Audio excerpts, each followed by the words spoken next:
Hi dear student, welcome to my channel. आज का हमारा जो ये प्रैक्टिस सेट है, प्रैक्टिस सेट नंबर 13 है। ठीक है, आज हम लोग प्रैक्टिस सेट 13 पे क्या करेंगे, प्रैक्टिस सेट 13 को करेंगे। ठीक है, तो चलिए क्लास को क्या करते हैं, स्टार्ट करते हैं। पहला क्वेश्चन, सब्जियों में लाल व बैंगनी रंग निम्न में से किसके कारण होता है। क्या कह रहा है, क्वेश्चन क्या है कि सब्जियों में जो लाल और बैंगनी रंग, आप देखते होंगे कुछ सब्जियां लाल रंग की होती हैं और कुछ सब्जियां क्या होती हैं आपकी बैंगनी, जैसे बैंगन हो गया, टमाटर हो गया।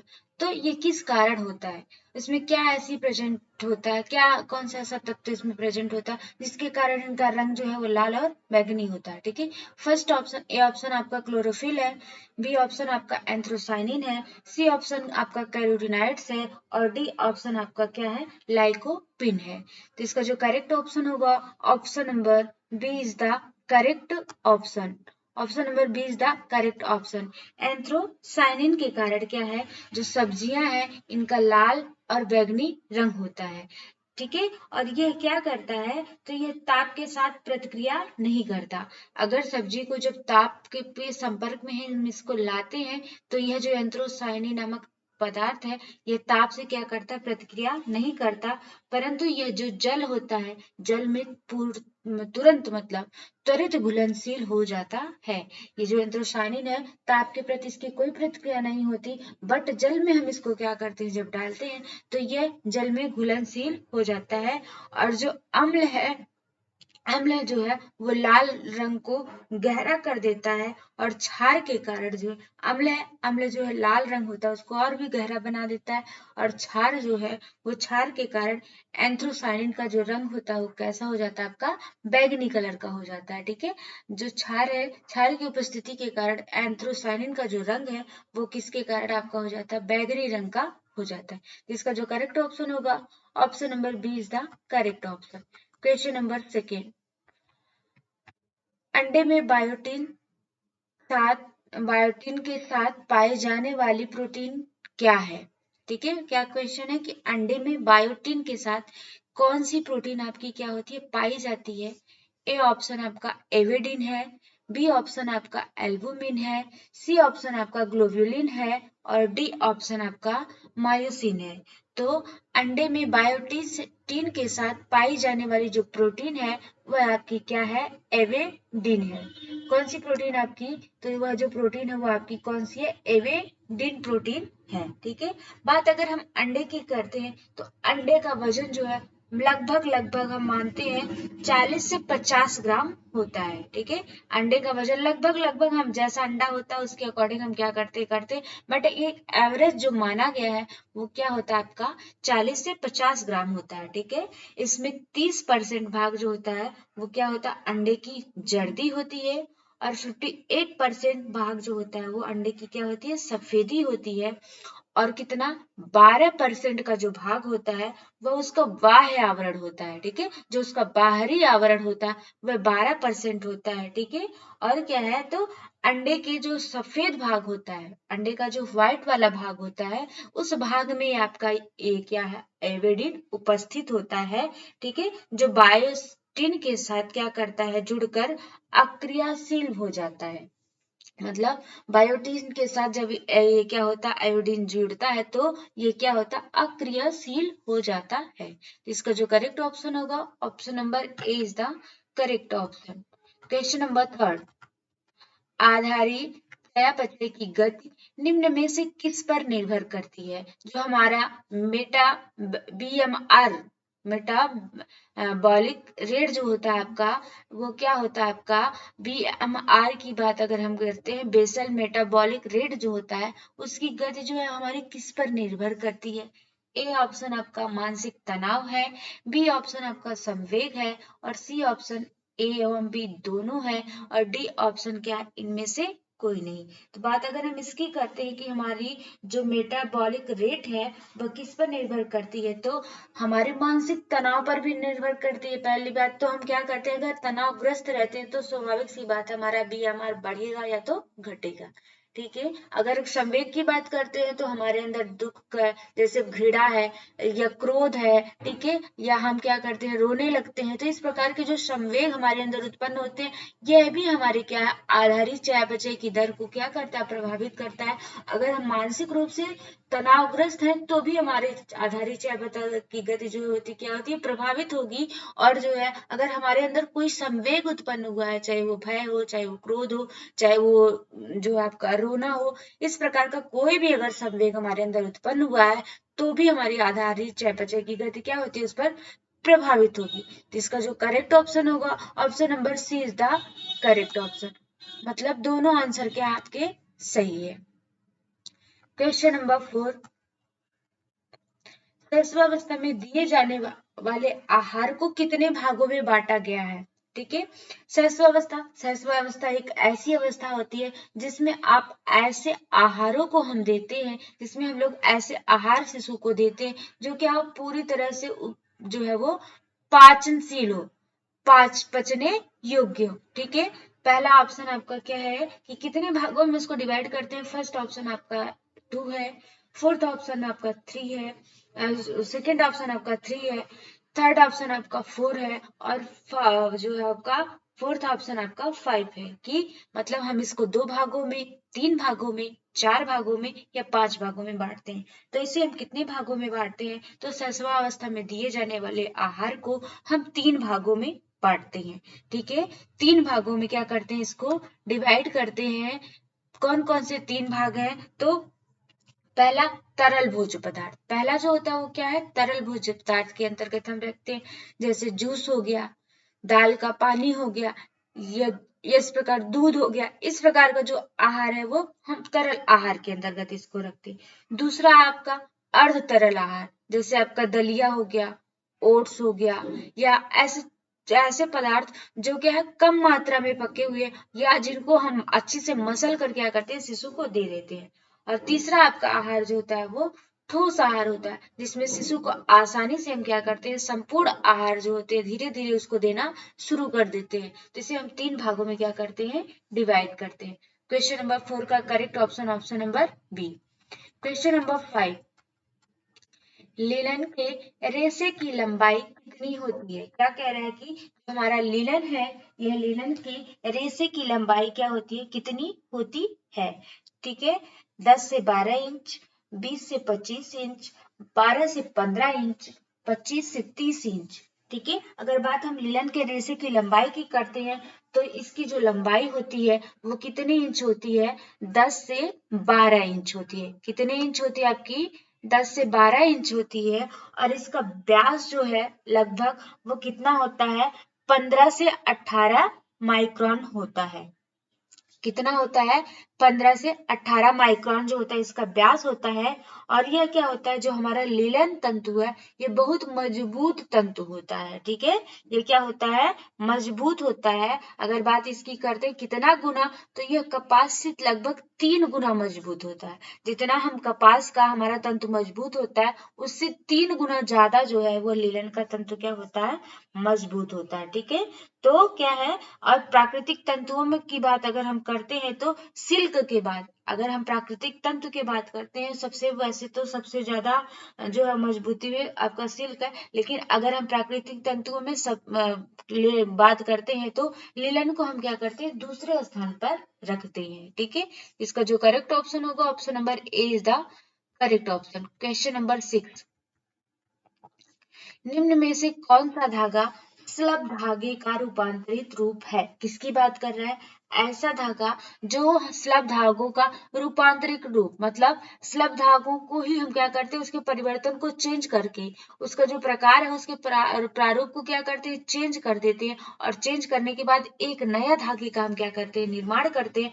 वही धागा आपका कौन सा है, मिश्रित धागा है, स्पाइरल धागा है, या आपका फ्लैग धागा है, या आपका सभी धागा है। तो वह जो धागा हम बनाते हैं स्लब धागे के रूपांतरण से जो धागा बनता है वह आपका कौन सा धागा होता है, फ्लैग धागा होता है। किस नाम से हम उसे जानते हैं, तो उसे हम फ्लैग धागे के नाम से जानते हैं। बात अगर हम फ्लैग धागे की करते हैं तो फ्लैग धागा जो होता है ये क्या होता है, कम बटा हुआ या बिना बटा हुआ। ठीक है, बिना बटा हुआ या कम बटा हुआ धागे के नाम से हम इसे क्या करते हैं, जानते हैं। इसमें दूसरा धागा जो होता है वह पहले धागे से कसकर लपेट दिया जाता है, बटाई नहीं की जाती, बल्कि एक दूसरा धागा जो होता है वो पहले धागे के ऊपर क्या किया जाता है, कसकर लपेट दिया जाता है, जिससे यह देखने में सुंदर, आकर्षक और क्या है आपका, सुंदर और अत्यंत आकर्षक दिखता है। ठीक है, लेकिन यह जो धागा है होता है, यह धागा क्या होता है, बहुत कमजोर होता है। कैसा धागा होता है आपका, बिल्कुल कमजोर धागा होता है। तो इसका जो करेक्ट ऑप्शन होगा, option number C is the correct option. Question number 7, कालीन, कंबल, वाहन, वस्त्र, वाहन उपयोगी वस्त्र निम्न में से किस मशीन द्वारा बनाए जाते हैं? जो हम कालीन लेते हैं, जो हम कंबल लेते हैं, या जो हम अपने वाहनों के लिए वस्त्र लेते हैं, वह किस मशीन द्वारा बनाए जाते हैं? फर्स्ट ऑप्शन आपका है मालीपॉल, सेकंड ऑप्शन आपका है मैलिमो, थर्ड ऑप्शन आपका है मालीवट, या फोर्थ ऑप्शन आपका है ये इनमें से कोई नहीं। तो जो ये वस्त्र होते हैं, जैसे कंबल हो गया, कालीन हो गया, वाहन उपयोगी वस्त्र जो है, यह आपके मॉलीपॉल नाम की मशीन से इनका क्या होता है, निर्माण होता है। किसका निर्माण होता है, तो मॉलीपॉल नाम की मशीन से इसका क्या किया जाता है, निर्माण किया जाता है। और यह जो मशीन है, इससे क्या होते हैं, अस्तर हेतु, जो हम क्या करते हैं, कपड़े में अपने नीचे अस्तर लगाते हैं, उसके क्या है, जैसे ब्लाउज वगैरह में हम लोग क्या करते हैं, अस्तर लगवाते हैं ना, तो जो अस्तर का निर्माण करते हैं वह हम मालिक इसी मशीन से क्या करते हैं। ठीक है, और क्या है, और बात अगर हम करते हैं तो सिलाई के बाद इसमें क्या किया जाता है, सिलाई के बाद वस्त्रों को एक दूसरे से चिपका दिया जाता है। ठीक है, यह मशीन में सिलाई की जाती है और सिलाई के बाद वस्त्रों को एक दूसरे से क्या किया जाता है, चिपका दिया जाता है। और इससे आपको जानते हैं कि कालीन, कंबल और वाहन उपयोगी भी वस्त्र क्या होते हैं, इससे बनाए जाते हैं। तो इसका जो करेक्ट ऑप्शन होगा, option number A is the correct option. Question number 8, किस बुनाई द्वारा निर्मित वस्त्रों में क्षैतिज एवं लंबवत दोनों दिशा में फैलाव रहता है? क्या कह रहे हैं कि इसमें कौन सी ऐसी बुनाई है जिससे हम बुनाई करते समय जो या वस्त्र जब बनाते हैं तो उसमें हॉरिजेंटल और वर्टिकल, क्षैतिज एवं लंबवत दोनों दिशा में बराबर क्या होता है, आपका फैलाव रहता है। ये फैला रहता है। ए ऑप्शन आपका दोहरी बुनाई है, बी ऑप्शन आपका सादी बुनाई है, सी ऑप्शन आपका रिब बुनाई है, या डी ऑप्शन आपका सभी है। ठीक है, तो क्वेश्चन नंबर 8 का जो करेक्ट आंसर होगा वह आपका क्या है, सादी बुनाई है। सादी बुनाई ऐसी बुनाई है जिसमें क्या है, लंबवत और क्षैतिज दोनों दिशा में क्या होता है, बराबर फैलाव होता है। चाहे हम लंबवत में ले या क्षैतिज दिशा में ले, वर्टिकल या हॉरिजेंटल, दोनों दिशाओं में क्या है, इसमें फैलाव क्या होता है, बराबर होता है। ठीक है, बात अगर हम सादी बुनाई की करते हैं तो सादी बुनाई को हम जर्सी बुनाई के नाम से भी क्या करते हैं, जानते हैं। ठीक है, यह बुनाई की सबसे सरलतम और मूलभूत रचना होती है। क्या है, यह बुनाई की सादी बुनाई जो होती है वो क्या है, जो आपकी किससे है, बुनाई की सबसे सरलता और मूलभूत क्या होती है, आपकी रचना होती है। ठीक है, इसके आगे की ओर सीधे फंदे से बुनाई की जाती है। इसमें आगे की ओर से क्या होती है, सीधे फंदे से बुनाई की जाती है, और पीछे की ओर जो होती है उल्टी बुनाई की जाती है, उल्टे फंदे से बुनाई की जाती है। ठीक है, इसमें आगे आपको देखने के लिए क्या होता है, सीधी बुनाई मिलेगी, और पीछे जो होगी वो उल्टे फंदे से क्या होती है, बुनाई की जाती है। रिब बुनाई, इसे हम चिड़िया की आंख की बुनाई के नाम से क्या करते हैं, जानते हैं। ठीक है, तो क्वेश्चन नंबर 8 का जो करेक्ट ऑप्शन होगा, option number B is the correct option. Question number 9, जाली तथा लेस बनाने के लिए निम्न में से किस टाके का प्रयोग किया जाता है? हम जब जाली बनाते हैं और जो हम क्या करते हैं, लेस बनाते हैं, तो उसमें हम किस टाके का प्रयोग करते हैं? ए ऑप्शन आपका मिस टाका है, बी ऑप्शन आपका उल्टा टाका है, सी ऑप्शन आपका सीधा टाका है, और डी ऑप्शन आपका तक टाका है। ठीक है, तो बात अगर हम जाली और लेस की करते हैं तो जाली और लेस बनाने के लिए हम किस टाका का प्रयोग करते हैं, तो इसका जो करेक्ट ऑप्शन होगा option number A is the correct option. हम मिस टाका क्या करते हैं, यूज करते हैं, मिस टाका का प्रयोग करते हैं।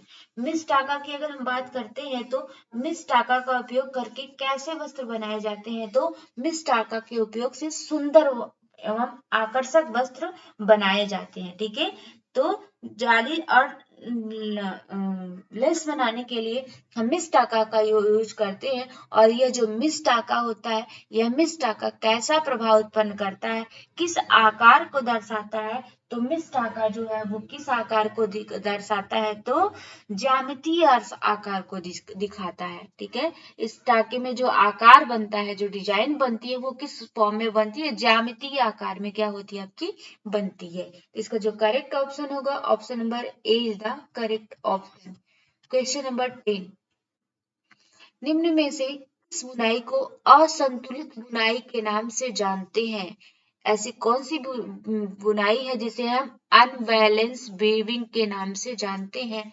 आपका ए ऑप्शन सादी बुनाई है, बी ऑप्शन हनीकॉम्ब बुनाई है, सी ऑप्शन आपका रिब बुनाई है और डी ऑप्शन आपका बास्केट बुनाई है। ठीक है, निम्न में से किस बुनाई को हम असंतुलित बुनाई के नाम से जानते हैं, तो सादी बुनाई, हनीकॉम्ब बुनाई, रिब बुनाई या बास्केट बुनाई। तो जो रिब बुनाई है, इस बुनाई को हम असंतुलित बुनाई के नाम से क्या करते हैं, जानते हैं। किस बुनाई के नाम से जानते हैं, तो असंतुलित बुनाई के नाम से जानते हैं। ठीक है, और यह जो होती है, ये किसका रूपांतरण होती है, तो सादी बुनाई को चेंज करके हम क्या करते हैं, रिब बुनाई करते हैं। ठीक है, तो इस बुनाई में क्या किया जाता है, ताने और बाने के धागों को मिलाकर एक मोटा धागा रखा जाता है। ताने का धागा और बाने का धागा दोनों को जब मिलाते हैं तो मिलाने के बाद जो हम क्या करते हैं, इसमें एक मोटे धागे का क्या करते हैं, इस प्रयोग करते हैं। और जो बाने का धागा होता है वो केवल इसके ऊपर उठाकर डाला जाता है। बाने का धागा जो होता है वो इसमें क्या होता है, ऊपर उठाकर डाला जाता है। ठीक है, हनीकॉम्ब की बात करते हैं तो हनीकॉम्ब बुनाई जो होती है वो हमारी कैसी होती है आपकी, इसे हम मधुमक्खी के छत्ते की बुनाई के नाम से भी क्या करते हैं, इसे जानते हैं। तो इसका जो करेक्ट ऑप्शन होगा option number C is the correct option. Question number 11, coat, overcoat आदि के अस्तर किस बुनाई द्वारा निर्मित किए जाते हैं? जो हम कोट पहनते हैं और जो हम ओवरकोट पहनते हैं, उसके अस्तर, जो उसके अंदर लगने वाला जो कपड़ा होता है अस्तर, किस बुनाई द्वारा निर्मित किए जाते हैं? साटिन बुनाई, हकबैक बुनाई, ट्विल बुनाई या हनी कॉम्ब बुनाई। तो जो कोट, ओवरकोट आदि के जो अस्तर बनते हैं वह हमारे किस बुनाई से निर्मित होते हैं, तो वह जो हमारी होती है वो साटिन बुनाई से क्या होते हैं, आपके निर्मित होते हैं। किस बुनाई से निर्मित होते हैं, तो वह साटिन बुनाई से निर्मित होते हैं।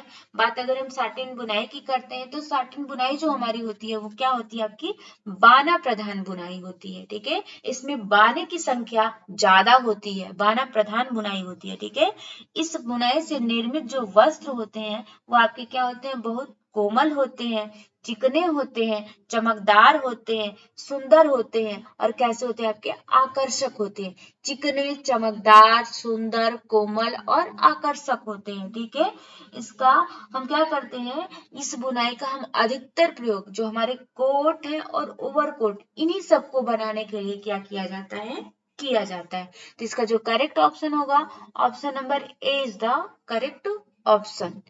क्वेश्चन नंबर 12, कपास के मध्य में स्थित नलिका को निम्न में से किस नाम से जाना जाता है? किसकी बात कर रहा है, कपास के मध्य में जो नलिका स्थित होती है उस नलिका को हम किस नाम से जानते हैं? ल्यूमेन के नाम से जानते हैं, सेलुलोज के नाम से जानते हैं, क्यूटिकल के नाम से जानते हैं या इनमें से कोई नहीं। ठीक है, तो जो हमारी कपास के मध्य में जो नलिका स्थित होती है उस नलिका को हम क्या करते हैं, ल्यूमेन के नाम से जानते हैं। किस नाम से इसे हम जानते हैं, तो इसे हम ल्यूमेन के नाम से जानते हैं। ठीक है, बात अगर हम कपास की करते हैं तो कपास के संगठन में क्या क्या आपका उपस्थित होता है, तो कपास के संगठन में आपका कार्बन होता है, ऑक्सीजन होता है और हाइड्रोजन होता है। ठीक है, कार्बन, ऑक्सीजन और हाइड्रोजन के परमाणु जो होते हैं इसके संगठन में उपस्थित होते हैं। ठीक है, हाँ, तो ये क्या है, अगर हम बात करते हैं तो कपास जो होता है शुद्ध कपास, कपास मतलब जो हमारे यहाँ रुई मिलती है शुद्ध कपास, वो क्या होता है, किसका बना होता है, तो उसमें सेलुलोज की मात्रा जो होती है वो क्या होती है आपकी ज्यादा होती है। ठीक है, तो लेकिन और क्या है, जो उसमें सेलुलोज की मात्रा है कपास में क्या होती है आपकी ज्यादा होती है।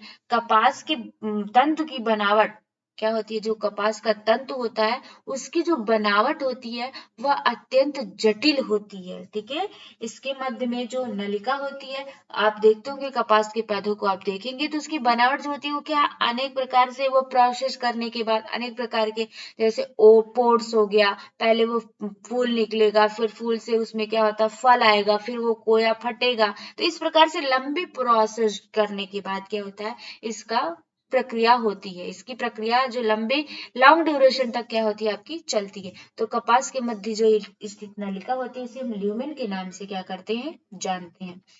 क्वेश्चन नंबर 13, लीलन के लंबे आकार के तंतु को किस नाम से जाना जाता है, लीलन के लंबे आकार के तंतु को किस नाम से जाना जाता है। ठीक है, तो जो लीलन सिप्स है, लाइन है, काइल है या सभी, तो लीलन के लंबे आकार के जो तंतु होते हैं उसे हम किस नाम से जानते हैं, तो उसे हम लाइन के नाम से क्या करते हैं, जानते हैं। और इसके जो छोटे तंतु हैं, लीलन के जो छोटे तंतु हैं उस छोटे तंतु को हम किस नाम से जानते हैं, तो टो के नाम से जानते हैं। किसके नाम से जानते हैं, तो टो के नाम से जानते हैं। बात अगर लीलन की जाए तो लीलन को हम परिधान का लीलन कहते हैं। ठीक है, परिधान का लीलन, आप क्वेश्चन आता है कि परिधान का लीलन निम्न में से किसे जाना जाता है, तो वह आपका क्या होता है, लीलन होता है। ठीक है, लीलन भी एक क्या है आपका वनस्पतिक रेशा है। कैसा रेशा है, वनस्पति जगत से प्राप्त होने वाला यह आपका रेशा है। और इसका जो मुख्य पदार्थ होता है इसमें भी क्या होता है आपका सेलुलोज उपस्थित होता है। इसका जो मुख्य पदार्थ आपका होगा वह आपका क्या होता है, सेलुलोज होता है। तो ये इसका जो करेक्ट ऑप्शन होगा option number B is the correct option. Question number 14, दरी व नमदा बनाने में निम्न में से किस ऊन का प्रयोग किया जाता है। जब हम दरी बनाते हैं या आप देखते होंगे जो नमदा बनाया जाता है उसको बनाने में किस प्रकार के ऊन का प्रयोग किया जाता है।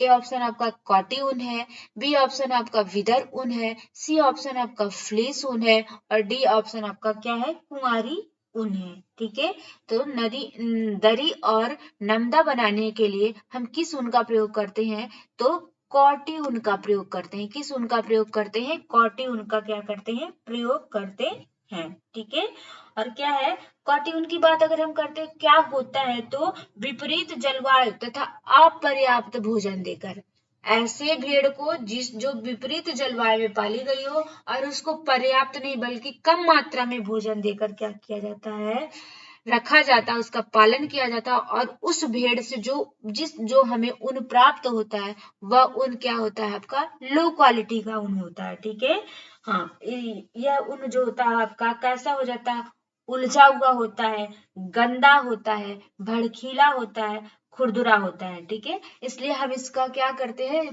प्रयोग दरी और नमदा बनाने में ताप और दाब देकर हम क्या करते हैं, इसका प्रयोग करते हैं और इससे हम दरी और नमदे का क्या करते हैं, निर्माण करते हैं। ठीक है, इसका जो करेक्ट ऑप्शन होगा option number A is the correct option. Question number 15, सैसव का स्कूल पुस्तक निम्न में से किसकी है, किसकी बात कर रहा है, सैसव का स्कूल पुस्तक निम्न में से किसकी है। ए ऑप्शन आपका वाटसन की है, बी ऑप्शन आपका कमेनियस की है, सी ऑप्शन आपका स्टेनली हॉल की है और डी ऑप्शन आपका अल्फ्रेड बिने की है। तो यह जो है क्या है, जो ये पुस्तक है वह पुस्तक किसकी है आपकी, कमेनियस की है। किसकी पुस्तक है, तो ये जो पुस्तक है वो कमेनियस की पुस्तक है। ठीक है। बात अगर हम वाटसन की करते हैं तो वाटसन को हम व्यवहारवाद के जनक के नाम से क्या करते हैं, जानते हैं।